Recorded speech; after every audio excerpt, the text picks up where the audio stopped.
Welcome to 613, What They Didn't Teach You in School. I'm Alfonso Cuadra, and we are talking about mentorship. How can mentorship help you, your life, your career? We have mentor, mentee, Oliver, Jamal. How did mentorship help your life?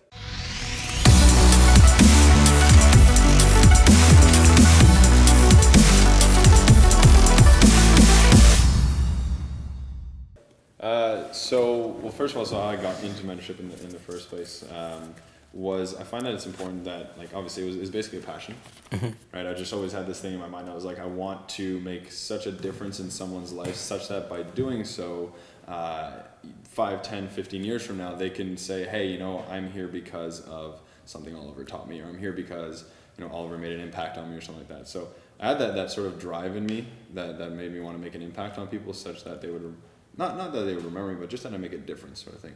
And so it's impacted me in that same way, where I've had mentors that I can point towards of having, you know, allowed me to have the success that I've had thus far. Because I don't think, like, obviously I wouldn't have been able to do this on my own, and whether that's just my dad, obviously, or other mentors that I've hired, or other mentors that have simply taken me under their wing due to them seeing potential in me, it's had a huge impact on me for sure. Well, it's funny that you say that, because most often people think that a mentor should be someone that's way older than you, that has all this experience. But you guys, I mean, what's the age difference here? 4 years, 5 years? 4. So 4 years. So you were just in his shoes. Oh yeah. So as a mentee, how did you reach out, and you know how did that dynamic work for you, Jamal? It's funny because the concept you just talked about, the fact that the misconception is your mentor has to be like so much ahead of you. I read that in a book where it said your mentor should only be 2 steps ahead of you. And that's basically, in a nutshell, kind of what Oliver is basically the coach, and I'm his mentor. Mentee. Mentee. And basically, how I saw it was I wanted someone to help guide me to what I wanted to achieve. And so I was looking to start a business, and I started a couple of businesses. So where were you at that point when you started? You were in school. I was in school, yes. Yeah. My second year of school. Yeah. Didn't really like what I was learning in school, and I wanted to start my own business. So I tried an online business. I started that, and there was no guidance. So I was just kind of going with the flow, trying to learn as I go, watching YouTube videos, all that. So in a sense, it was kind of mentorship, but it wasn't direct coaching, if you will. And I didn't succeed. It took me a lot of time to get a little bit of results, and it just was not working out. So I started looking for something that's a little bit more local, where I can actually get results and get coached by someone on how to run a successful business. And that's when I stumbled upon Oliver. Wow, nice. So did you do the same? Did you follow the same path? Were you someone that did the business and someone mentored you? Is that how it worked? Yeah, basically. So I was in his role a couple years ago. Did very well and so on and so forth, and due to the mentorship and well, because that's another big thing too about mentorship is it's like you need to be asking the right questions to your mentor.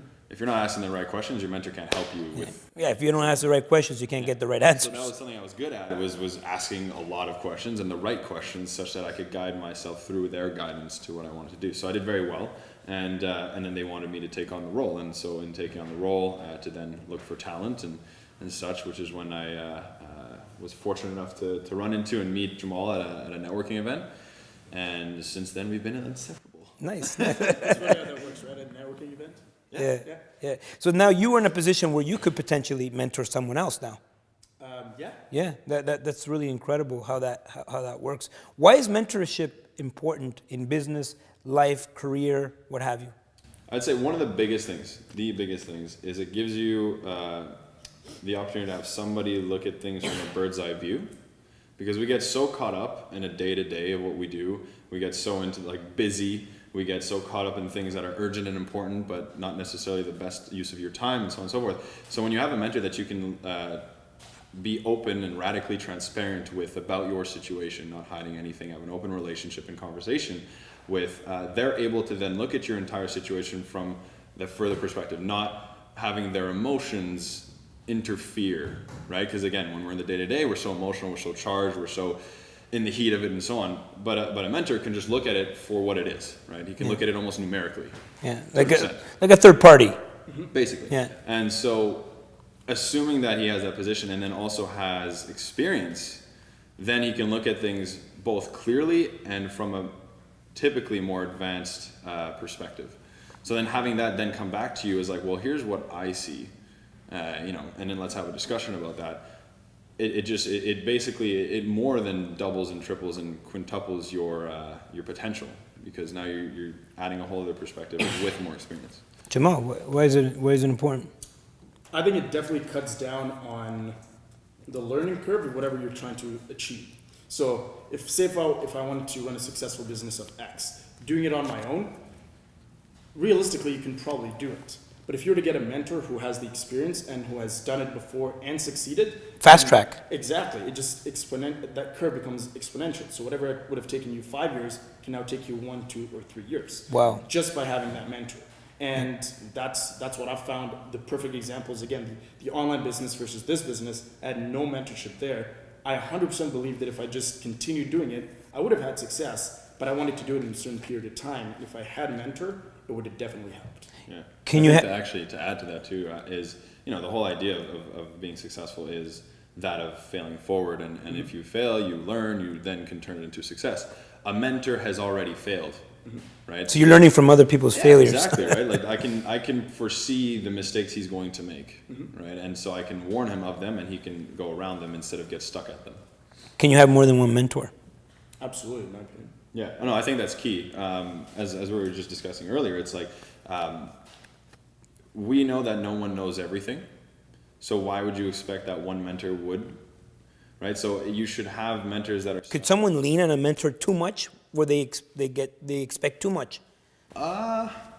Interesting.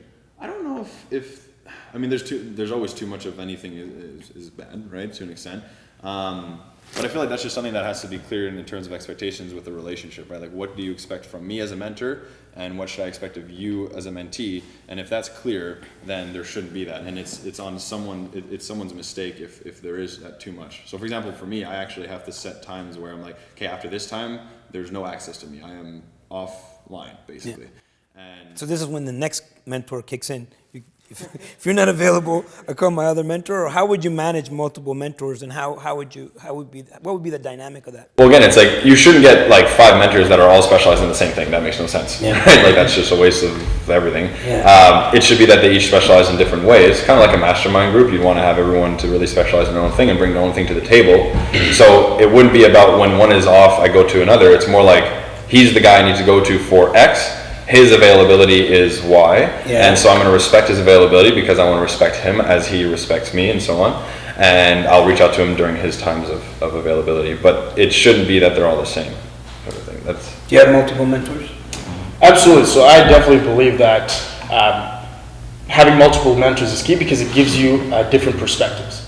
So for me to attain a certain thing, I want to increase my chances of succeeding. And in order for me to do that, I want to replicate other people's success with people who have succeeded in doing what I want to do and getting their different perspectives and applying it and kind of like Oliver was saying, a mastermind of all these ideas and all these perspectives and taking action on all of those, I've found has really worked well for me. So for example, for my business, again, I reached out to lots of people who were very successful in that field and got their perspectives. And then tried out different things from different people and then adapted it to my own kind of style, if you will. No, I love that because it kind of leads into my next question. How would someone go about finding a mentor? It's like just knock on doors, call people up, go online, look for someone, or how would you go about finding that next mentor? Mm-hmm. It's probably the most challenging part because it's that awkward. It's that whole take the first step, and the first step's always the hardest to take. Yeah. And it's pretty hard to get yourself out there, to be vulnerable, open. It's like asking someone on a date. It's worse. It's probably worse because it's like you kind of know what you're getting into when you're asking someone on a date to an extent. You can see it, but it's like with a mentor, like you really have no idea. So in terms of finding one, I'd say there's a few important tips. One, it's like, well, what are you looking for in a mentor? Mm-hmm. Exactly, right? Like you really got to narrow that down. Like, are you looking for someone who's really good at financial planning? Are you someone who's looking at someone who's good at distribution, or like if we're talking business, are you looking for someone who's good at scaling or whatever it is, right? Like, what are you looking for in terms of a mentor? And then you have to ask yourself, okay, well, if that's the type of mentor that I'm looking for, where does that type of person hang out, go, spend time? What kind of events do they go to? Networking events, so on and so forth. Wherever they go, get yourself over there. Right? So be around. Hang around the places where your potential mentor could be. Exactly. We should create an app. It's like Tinder for mentors and mentees. Swipe left, swipe right. No, but I mean, that would be great. That would be a great way, but it doesn't exist. So what's your process? I think networking is very key because, again, that's how I found Oliver. I had an idea and I forgot. That's like what happened to me on the last show. Well, again, I'll come back to the whole idea of putting yourself out there. I think is very important, and being open and being okay with reaching out to people because I felt resistance to wanting someone to help me when I started my first business. But after letting that go, and it's all because of ego, letting that go and getting not letting that affect me, that's when I was open to the actual coaching and the actual mentorship. And voila, that's actually how I found one. So I feel like it's a little bit of an alignment there as well. So someone that's watching this program right now is probably thinking, you know what, I want to go out and get a mentor, but they're going to be afraid to what? Fail or ask the question or whatever. Be rejected. Yeah, be rejected. Just give us a little pitfall kind of story of, something that, you definitely, you found the value in the mentorship where, kind of a story where you might have been like, up against the wall or something might have been happening. Do you have a story like that? A scenario, a time where you really needed your mentor? It's about narrowing it down to one thing. Oh, so you're saying there's more than one? Oh, well, of course. Sure. I can't really think of anything on top of my head. Can you think of a story? Yeah. Well, actually, I can probably think of like one that was recent, which was I met with a lot of resistance recently. Like there was a lot of resistance in my life happening, and like people wouldn't necessarily be able to tell because I'm always looking to bring that positive energy and such. But there was actually a point where I was considering leaving the position that I'm in, and which was a big deal considering the impact it would have in me doing so.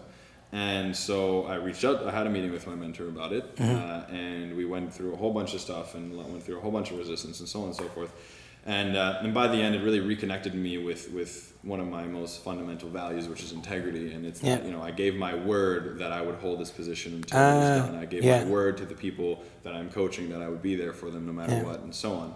And so, although that was always there, I had forgotten it, which is another thing that mentorship does, is it reminds you of the greatness that is within you. Yeah. And so that's the thing. So it really like clicked back. By the next day, I was really like, because I was starting to get mentally checked out and all that kind of stuff, which is the worst thing that could ever happen. And then it just snapped back, and I was like, no, like again, I gave my word. I need to do this. People are depending on me. This is my responsibility, and so I'm back in full charge. So that's another big thing. It's like, for So when you hit the wall, you were able to pick up the phone and say, listen, this is what I'm going through. Well, I met in person. Okay. Yeah. But exactly, yeah. So talked about it, made a meeting, turned into like a 2-3 hour meeting, went through everything, and came out of it very refreshed, to say the least. Amazing. So, we're going to put all your information. It's going to be below. They can contact you, Oliver, or you're ready to become a mentor now. Someone getting started, right? Are you feel ready? Yeah. Before we leave the show, what didn't they teach you in school, Oliver? Sure. Many things. Many things for sure. I think what I'll have to go with, and I feel like this is a common one, but I might as well just still hit it home. It's just financial management, debt management, all that kind of stuff, just money management in general. You feel there's a lack? There's none. So there just doesn't exist, right? I don't remember any in high school. Yeah. No, I feel the same way. But it's horrifying because you think about it. As soon as we turn 18, banks hunt you down to try to give you $25,000 of credit or something crazy like that. With no training. Yeah, no idea about like what the repercussions are of actually paying, of using it, and so on and so forth. Like it's shocking. And I've heard horror stories. My hairdresser was just telling me the other day about how he had that $25,000 credit card as soon as he came out, and he ended up going bankrupt. Wow, over 25. He just kept blowing it. And it's like, of course you're responsible for that, 100%. But again, without mentorship, guidance, teaching, anything of the kind, like how can you expect to really navigate through the waters of debt, the seas of debt? Jamal, what didn't they teach you in school? I think I'm definitely going to go with the fact that in school, failure is considered as bad. So for you to fail, for you to not move forward, say fail a course or something, that is looked at as very, very negative. But in reality, I've found in life so far, failure is the best thing I ever did. Because when I failed is when I learned, and I believe where I am today is because I failed so many times, and that's what got me to be able to succeed at the, you know, whatever I was pursuing, if you will. I love that. Fail often and fail quickly. Yeah, and I think something to add to that too. It's like you also, like when you fail, you typically take extra time to reflect. When you succeed, you're just like, cool, I'm good. You don't really think about it. There's nothing to think about. You don't reflect on your success typically. You kind of just move forward from it and don't try to derive any lessons. So it's definitely a big thing. You guys are awesome. Oliver, thank you for being on the show. Jamal, the next mentor coming up. Thank you for being on the show. That was our show, Mentorship 613. You know what? What they didn't teach you in school, like us, share us, love us. Should people listen to this message? Absolutely. So you gotta make sure you share it out there. Hit a thumbs up. Put all your comments below. Whatever we got to do to get the message, because should more young people look for mentorship? 100%. 100%. If you want to speed your track to success, for sure. We'll see you next time.